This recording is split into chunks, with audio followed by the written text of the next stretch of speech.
Salut, moi c'est Nadia. Bienvenue sur Plume Claire, l'espace où on explore ensemble nos mécanismes intérieurs. Pour arrêter de croire qu'on est cassé alors qu'on est juste humain. Tu as déjà remarqué comment ton cerveau adore imaginer le pire? Un retard, tu penses à un accident, un silence, tu crois qu'on t'en veut. Un rendez-vous médical, tu prépares déjà l'annonce catastrophique. Bon, tu ne fais pas ça parce que tu es fragile ou anxieux, hein, mais tu fais ça parce que ton cerveau est programmé pour ça. Avant un entretien, tu visualises tout ce qui pourrait foirer en fait. Quand ton ado ne répond pas à ton message, tu imagines déjà le drame, ou tu passes la nuit à te dire et si demain je n'y arrive pas, ça te parle? Bah, c'est normal en fait. Ton cerveau il dramatise pour une raison très précise. Ce phénomène, les chercheurs l'appellent le biais de négativité. En clair, ton cerveau accorde naturellement plus d'importance à une menace en fait qu'à une bonne nouvelle. Imagine, tu reçois 10 compliments dans la journée et une seule critique. Le soir, qu'est-ce que tu rumines? Pas les compliments, hein, non. L'unique critique.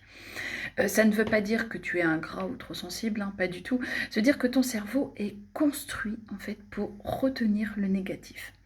Pourquoi? Parce qu'il y a des milliers d'années, en fait, ton cerveau devait assurer ta survie.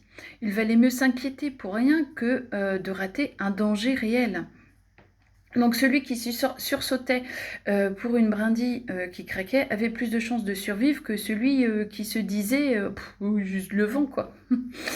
Notre cerveau il a gardé en fait cette habitude d'anticiper le pire pour nous protéger. Mais aujourd'hui, eh ben, il n'y a plus de dents de sabre en fait cachées dans les fourrés, quoi. Donc, mais pourtant, ton cerveau, il réagit encore comme si chaque silence, chaque imprévu, chaque incertitude était une menace. C'est pour ça qu'un retard peut devenir un drame dans ta tête. Ou qu'un rendez-vous en fait médical devient pardon, une annonce aussi catastrophique quoi. Donc ton cerveau en fait il préfère te préparer au pire pour que tu ne sois jamais pris au dépourvu. Les neurosciences montrent même que les zones liées à la peur, comme l'amygdale, s'activent plus vite et plus fort que les zones en fait du plaisir. Donc un simple doute peut déclencher un flot d'images négatives avant même que ton esprit rationnel ait le temps de dire stop, c'est peut-être rien. Et il y a un autre détail important, quand tu imagines un scénario catastrophe, ton corps réagit comme si c'était vrai. Ton cœur il s'accélère, ton souffle il change, tes muscles se tendent, donc ton cerveau n'a pas besoin de réalité en fait pour activer l'alerte. Il se contente de l'imaginaire. Ce qui entretient en fait ce cercle vicieux. Tu imagines le pire, donc ton corps réagit, donc tu crois que c'est une preuve que le danger est réel. Alors, comment on fait pour apprivoiser ce mécanisme? Eh bien, premièrement, on commence par nommer ce qui se passe. Quand tu sens que ton cerveau il part en vrille, dis-toi, ah ok, ça c'est mon biais de négativité qui s'active. Et rien que ça, en fait, ça te permet de prendre de la distance. Deuxièmement, rééquilibrer volontairement.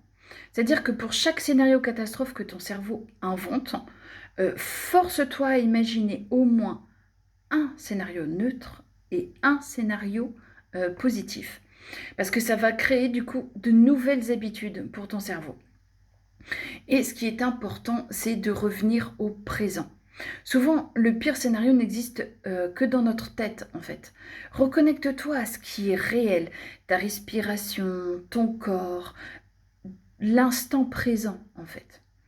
Alors non, tu n'es pas faible et si tu imagines toujours le pire, hein, pas du tout.